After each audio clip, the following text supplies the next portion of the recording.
1.720 alumnos en Burgos secundaron la huelga convocada para el pasado martes. Profesores y estudiantes protestaban contra la reforma del sistema universitario que está llevando a cabo el Gobierno por la vía del Real Decreto. Aseguran que es un nuevo ataque a la universidad pública y a la equidad en el acceso a una formación superior, porque creen que con esa fórmula solamente habrá estudios para los que se los puedan pagar. Para hablar de ello esta noche recibimos la visita de la presidenta del sindicato CESIF Burgos, Silvia Cámara. Muy buenas noches. Buenas noches. Gracias por acompañarnos. Gracias a vosotros. ¿Cómo se ha posicionado el CESIF ante esta reciente normativa aprobada por el Gobierno? Pues nuestro sindicato, la Central Sindical Independiente de Funcionarios, que es la segunda fuerza sindical en el ámbito universitario, tomó la decisión de participar en esta convocatoria de huelga, porque bueno, pues entendía que la nueva normativa recientemente aprobada, el Real Decreto 43/2015, pues pone en riesgo efectivamente, incluso podríamos explicarlo más detalladamente, pero pone incluso en riesgo lo que podríamos decir es que es el sistema universitario ahora mismo, la universidad pública.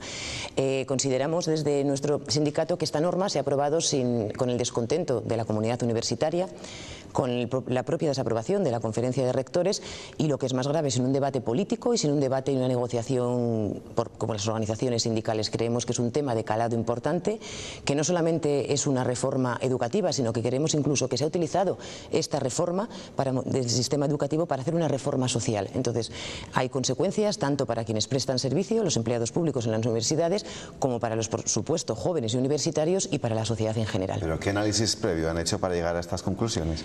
Pues el análisis que se hace de la lectura del propio Real Decreto, porque una cosa es lo que en principio y el dato que se quiera transmitir en un primer momento, pero la realidad hay que analizarla. Entonces, en ese análisis nos encontramos con que este Real Decreto lo que viene a establecer es la posibilidad de cambiar el sistema, digamos, de reparto de créditos, lo que vulgarmente, bueno, comúnmente llamamos el 3+2. ¿Qué ocurre? Que hemos valorado y hemos analizado que este nuevo sistema que se quiere implantar, o que se implanta ya, porque esta norma entra en vigor el 4 de febrero de 2015, lo que viene a hacer es encarecer, en definitiva, la formación de nuestros jóvenes, por cuanto los créditos necesarios para la obtención de un título de grado y los créditos necesarios para obtener lo que es no el grado, el máster, tienen un importe muy diferente. Entonces, ¿qué significa? Que si tenemos que hacer 3 cursos con un importe medio de esos créditos de título de grado en 18 euros frente a la media de 32 a 40 de los 2 grados, de los 2 cursos para el máster, en definitiva estamos encareciendo la formación. Nos encontramos con que tendríamos universitarios de primera y de segunda. Digo esto porque se generaría una importantísima desigualdad. Es decir, durante muchos años llevamos intentándonos adaptar al Plan Bolonia. Desde el año 2000 hasta el 2010 ha sido todo un proceso para la adaptación. En el año 2007 hubo un Real Decreto también, vía Real Decreto, se aprobó el que podríamos conocer o que conocemos como 4+1. Esto exigió un esfuerzo grandísimo en las universidades, una estructura, un cambio en sus estructuras, y ahora nos encontramos con otro cambio con esta norma en el sistema de títulos universitarios. Significa que el Gobierno pretende, y en esta norma sí se establece, que lo que intenta lograr es una homogenización o favorecer la internalización de nuestros estudiantes y de nuestros jóvenes en Europa. ¿Bajo qué fórmula? Bajo la fórmula de decir que vamos a conseguir que tengan el mismo número de créditos de la misma forma que se hace en Europa. 3+2. En el 2007 fue 4+1. Nos adaptamos. Todavía no sabemos cuáles son las conclusiones, ni se ha estudiado cómo ha sido positivo o negativo de estos planes de estudio. Ahora aplicamos ese 3+2. ¿Qué significa? 180 créditos. Hasta ahora teníamos en nuestro sistema educativo, antes de este Real Decreto, por situar, que yo creo que es lo más gráfico, antes de este Real Decreto teníamos para el título de grado 240 créditos y 60 para el máster. Con esta suma de estos 300 créditos podíamos acceder al doctorado. Dice esta norma que en Europa se tienen 180 créditos para el título de grado y 120 para el máster. Entonces necesitamos, que esa es la justificación que hace la norma y el Gobierno, adaptarnos a esa situación de Europa, a ese entorno. Me imagino que estás hablando de todos estos créditos porque alusión a lo que se puede traducir económicamente, ¿no? Al final. Cuando hablo de créditos, no, para conseguir una titulación, igual que antes eran asignaturas, ahora son créditos, suma de créditos. ¿Ven? Y todo un aumento de créditos, según vuestra postura, vuestro punto de vista, también es encarecer, ¿no?, lo que es la enseñanza. Pero el encarecer es porque esos 3 títulos de grado exigen unos créditos que tienen un precio. Esos 2 cursos, o esos 60 créditos que se repartirían en 2 cursos, que son los 2 cursos de máster, tienen un precio muy elevado. Que es más caro el máster que el grado. ¿Qué implica? Que habrá familias y estudiantes que no puedan tener esa formación de máster porque no puedan pagarla al precio que tiene. Frente a una media de 18 euros en los que son lo que vale un crédito para la titulación de grado, a unos 32, 40 que serían los máster. ¿Qué pasa? Que además se dice en la norma que durante la cuando estás en la titulación de grado, lo que se potencia son los conocimientos, la formación básica y generalista. Es decir, que para tener la formación especializada necesariamente tienes que hacer un máster. Hay familias que no van a poderse permitir hacer ese máster porque se les va a encarecer. Vamos a hacer de menos a aquellos que no puedan permitirse hacer un máster, que les estamos incluso blindando el poder acceder a un doctorado que exige de título de grado y título de máster. ¿Ha dado antes, Silvia, una fecha de entrada en vigor? ¿Cuál era? 4 de febrero. ¿De? Está en vigor. Pero los rectores de las universidades públicas y privadas, ya después del Consejo Rector que tuvieron, justo en cuanto salió la medida, ya aprobaron no aplicarla por lo menos hasta 2017. ¿No se están adelantando? Han hecho una reserva de aplicación, han acordado una reserva de aplicación. Claro, la dicción de la norma, en sentido literal, no impone, sino que establece la posibilidad de que las universidades mantengan esos 240 créditos para el título conforme venían estando en vigor antes de esta recientemente aprobada norma, o que pasen a 180, como está, según ellos, en Europa. O sea, es una posibilidad, hay un mínimo y un máximo. ¿Qué va a pasar? Que va a haber universidades que puedan o quieran hacerlo y otras que no puedan o no quieran. De tal manera que vamos a encontrarnos con que un título en una universidad va a tener un número determinado de créditos y una duración, y en otras universidades otra. Esto genera mucha incertidumbre a la sociedad y nosotros, el análisis que hacemos es que se van a generar desigualdades y tememos por el sistema público de universidad pública conforme la conocemos. Ahí voy. ¿Creen que este es el inicio de un camino con un fin de privatización? Pues esa es una de las causas por las que hemos considerado que había que tomar una medida tan trascendente como es el de convocar una huelga. Es la máxima expresión de rechazo ante una norma, el convocar a los trabajadores a esa movilización. Y sí, porque creemos que se está sembrando el terreno, porque no hay que analizar solamente esos créditos que son más o menos, o hay que analizarlo en su contexto, ¿vale? El sistema que se tienen de ayudas, de becas, otros muchos factores. Y vemos que la tendencia es no solo por este Real Decreto aprobado y vigente ya, sino porque además hay otros 2 borradores en marcha que van un poco en esta misma línea. Son borradores, digo, pero bueno, hablan de un sistema para acreditar los docentes universitarios para poder participar en los concursos de acceso a sus plazas. Bueno, pues tienen que tener una acreditación, digamos, a nivel nacional como profesor. En esa acreditación nacional estamos viendo que la norma, el borrador, que quiero decir claramente que todavía esto no es norma vigente, es un borrador, viene a decir que excepcionalmente se va a primar más aquellos que no tengan suficientes, digamos, méritos de docencia, se va a primar más la investigación, pero habla de resultados muy relevantes y nosotros tenemos miedo a que ese muy relevante, como puede perderse la objetividad, la transparencia y la claridad que creemos que en cualquier acceso a la administración pública es prioritaria.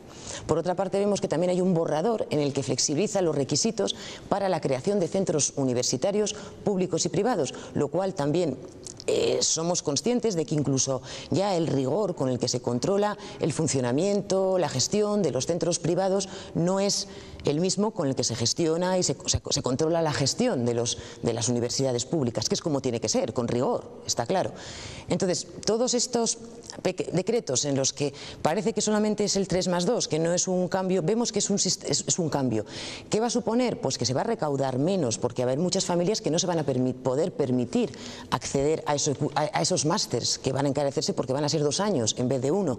Vamos a ver que va a haber muchas personas, muchos jóvenes, que igual su vocación era el ser doctor y dedicarse a esa docencia universitaria al más alto nivel, y igual no se lo pueden permitir porque no va a poder ser doctor quien no se pueda permitir pagar un máster.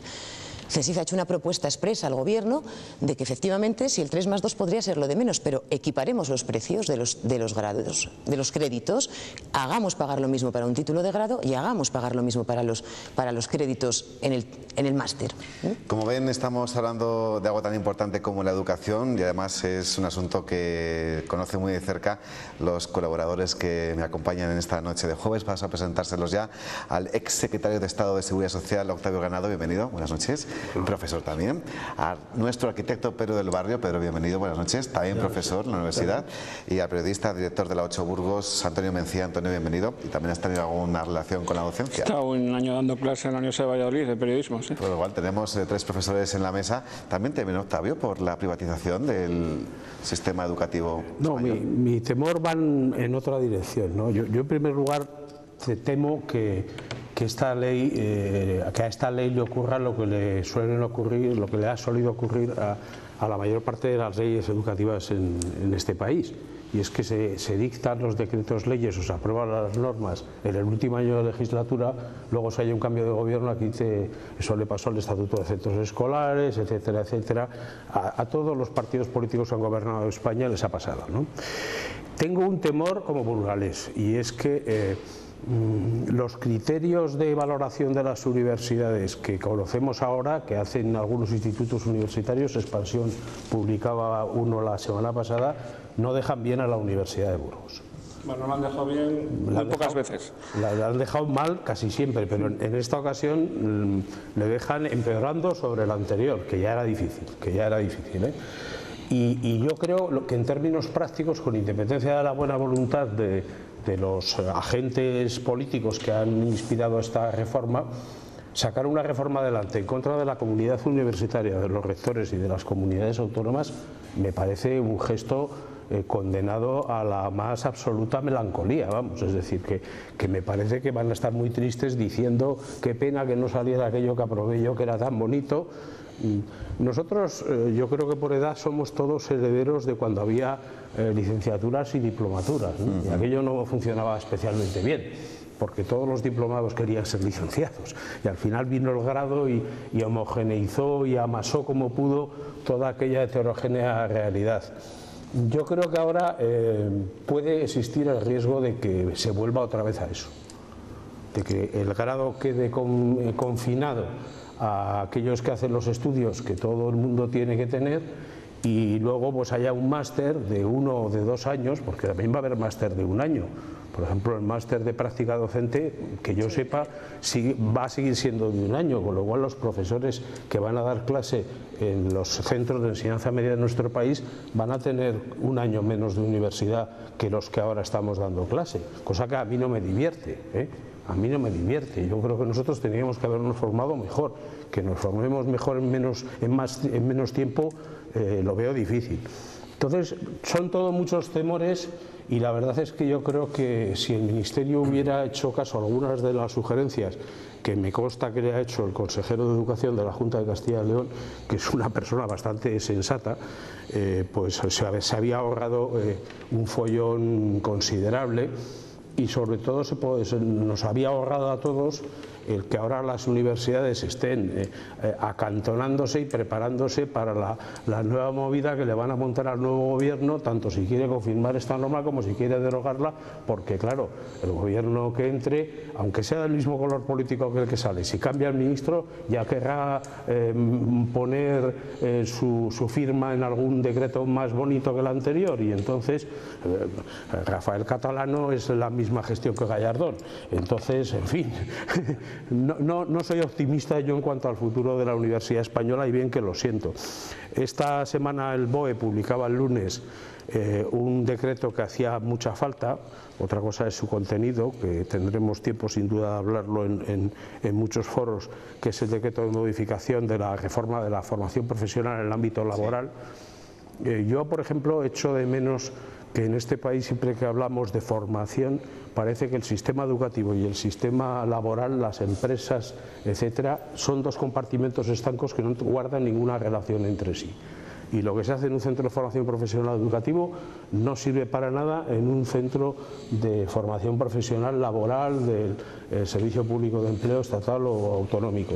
Vaya, no le estamos prestando la atención debida a los temas de la formación, y yo creo que eso es uno de los problemas del paro estructural que existe en España. Una respuesta completa. Pedro y Antonio. Bueno, yo lo que pienso es que se tienen de una vez todos los partidos políticos que juntar para hablar del tema fundamental, que es el de la educación. No se puede cada partido político que llega a gobernar empezar a derrochar sus conocimientos y fastidiar al prójimo. Es un mal endémico en este país, ¿eh? Sí. Entonces, yo creo que es que hay mucha gente muy buena en izquierdas, mucha gente muy buena en derechas, mucha gente muy buena en el centro y mucha gente muy buena sin tener una inscripción política definida. Y a todos esos se les debe llamar para que de una vez por todas empiecen a hacerlo. No se puede empezar a fijar esto porque se hace en los otros países de esta forma. Yo me he tirado 46 años enseñando en un grado en el cual había 3 cursos y era arquitectura técnica, y puedo asegurar, yo daba en el último curso construcción, que en 3 años era dificilísimo hacerlo. Por lo tanto, parece ser que a lo mejor o cambian el criterio de lo que tienen que ser las cosas, o desde luego en vez de 3 años tendrían que haber vuelto a los 4 años, y luego lo del máster pues posiblemente sea 1 año, o yo qué sé, no lo sé. Pero lo que sí que queda claro es que no se aclaran, y eso es lo que no me parece bien. Antonio. Bueno, yo creo que comparto la opinión de donde tenemos que buscar la excelencia en este país es en la enseñanza. O sea, y no la estamos buscando, porque los datos así lo dicen. No hay ninguna universidad española entre las 200 primeras del mundo. En el informe PISA se salva Castilla y León en algunas asignaturas y poco más. No, o sea, no tenemos la excelencia y no tenemos premios Nobel. Los últimos premios Nobel de Ciencia hay que echarse ahí a recordar la historia, por no hablar de otros premios Nobel, ¿no? O sea, de químicas ya ni me lo planteo. O sea, entonces pasa algo que Francia tenga premios Nobel, que Alemania tenga premios Nobel, que Italia tenga premios Nobel y nosotros, país mediterráneo, no tengamos, ¿no? Y esos están en la universidad, esos surgen de un trabajo en equipo. Por eso a mí lo que hablaba nuestro invitado y de dinero me preocupa menos. A mí me preocupa si realmente los programas que existen en la universidad son para la excelencia, son para formar gente capaz. O sea, los doctores que salen de la universidad tienen que ser sabios, o al menos intentarlo. O sea, y yo creo que a esa meta muy pocas universidades españolas, algunas sí, pero muy pocas están poniendo ese objetivo. Ahí yo lo achaco más que al exterior de la universidad, al interior de la universidad. Tiene otros problemas, y Pedro lo sabrá, los problemas que hay dentro de la universidad. No se preocupan de la excelencia, se preocupan de, ojo que reduzco el número de alumnos y voy a perder profesores, ojo que no sé qué. Ya viene de asignación. Pues, ¿qué pasa con esto? ¿Qué pasa con lo otro? No sé si los chavales que van a salir de esos cursos son tipos capaces de buscar. No sé, ya te digo, hay diferentes campos, ¿no? De la ciencia, de la investigación. Yo creo que debe primar la investigación, creo que debe primar que el problema económico no sería el problema si buscáramos la excelencia, que hay que buscar recursos, que hay que poner becas. No lo sé, que no tiene que ser un problema el tema económico, que si yo entiendo que un máster cueste más porque entiendo que igual es necesario mayores medios para dar ese máster, pero también me encuentro con problemas concretos este año en la UBU.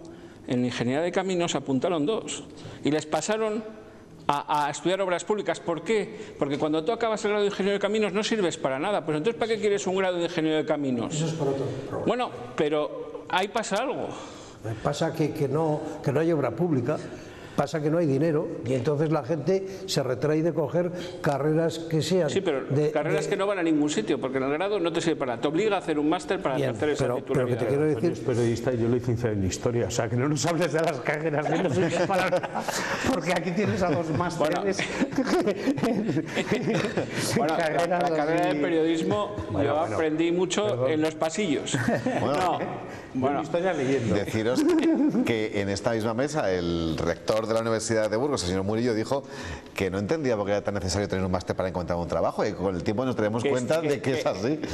Que es saber lo que saben.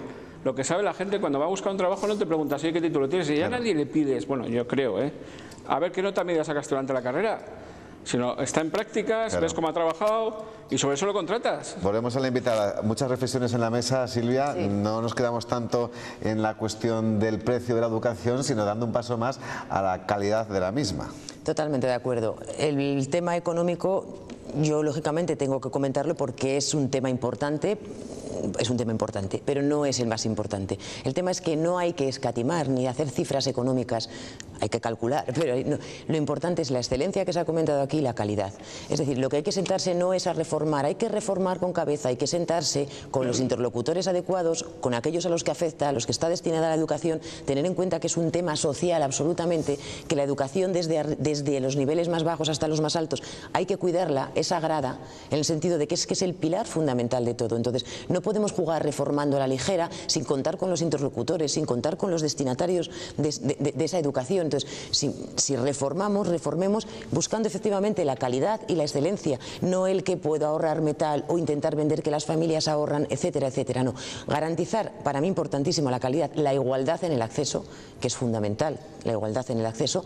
Y cuando he hecho mención de lo económico es porque es importante para las familias y para la sociedad las limitaciones que algunas personas van a tener o jóvenes que no van a poder acceder, con lo cual acabamos con algo tan básico como es la igualdad en el acceso a la educación, en este caso en el nivel superior, porque es el que estamos tratando. Entonces, es un compendio de cosas, o sea, es una repercusión, lo económico es importante, el cómo se encuentren esos docentes en sus centros, o sea, la repercusión que también tiene una merma en el número de alumnos, que también, bueno, pues va a suponer una reducción de las plantillas, o sea, es decir, reducimos las plantillas de lo público, recortamos de lo público y luego vemos como en el año 2001 aquí han surgido 14 universidades privadas y todas las que van a proliferar, que no es que esté yo en contra de las universidades privadas, me merecen el máximo respeto, pero primero hay que dejar consagrada la universidad pública y la enseñanza pública, y efectivamente en calidad. Y entonces lo que hay que tratar es no de ahorrar y no de cifras económicas, sino de cifras de calidad, y que seamos un país referente, que cuando nuestros jóvenes evidentemente tengan máster o no le tengan,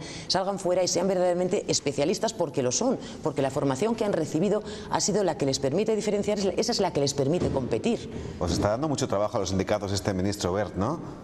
Bueno, pues nos darán trabajo, estamos en una época muy mala, hay que tener en cuenta que estamos viviendo unos años para la sociedad en general y bueno, para los sindicatos, en el nuestro fundamentalmente, que representamos fundamentalmente a empleados públicos y que somos un sindicato más representativo en el ámbito de las administraciones públicas, pues la verdad que no nos están dando trabajo, digamos, por lo menos de reivindicación, luego ya de lo que consigamos, pero callarnos no nos vamos a callar. Y efectivamente, pues son muchas las críticas, constructivas todas, pero críticas a lo que se está haciendo. Hemos sufrido una época de recortes en cuanto al número de docentes, recortes en que un profesor está de baja y tenemos a los alumnos 15 días sin sustituirlo, hablo de Castilla y León, lo cual verdaderamente me parece fuera de lugar. O sea, no podemos, o sea, es decir, tiene que arbitrarse un sistema. Tenemos una plantilla en Castilla y León de docentes, hablo ya ahora de los niveles de educación no universitaria, sino del 20% de interinidades. O sea, ahora se saca una oferta de empleo público, o sea, el gobierno aprueba un 50% de tasa de reposición absolutamente insuficiente, no se cubren ni las jubilaciones.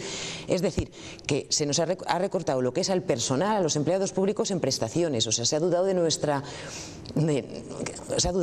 nuestra profesionalidad incluso. En primer lugar, los recortes económicos en las retribuciones, que nunca fueron grandes. La administración, y lo digo alto y claro, está llena de profesionales.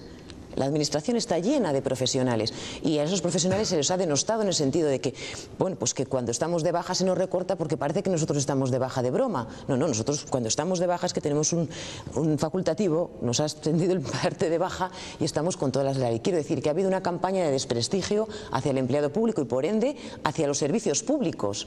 Es decir, cuando no estamos poniendo en valor a quienes prestan el servicio público, en el fondo estamos desacreditando. Me voy a quedar con ese dato, perdona Silvia. ¿Crees que ha habido esa campaña de desprestigio, Antonio, contra lo público? Contra el empleado público en general sí, pero no creo que contra el que se dedica al profesorado. Yo creo que todavía los maestros y los profesores son reconocidos. Sí, de los pocos, ¿no? Quizás bueno, de lo público. Son reconocidos por los mayores, la otra cosa es por los alumnos. ¿Te acuerdas de contra el profesorado sí, Hubo un director general de la Comunidad de Madrid que nos hizo una lista de los días de vacaciones de los profesores. Eso no me acuerdo. Pues, yo me acuerdo porque me sentó como una patada en mis partes, con perdón. Pienso que la sociedad sí que tiene un reconocimiento al docente, la sociedad sí, pero yo me estoy refiriendo ya a la propia administración, con su forma de reglar y de regular, pues parece que bueno, pues que a ver, yo lo digo porque el colectivo con el que tratamos, y a mí se me transmite ese sentimiento.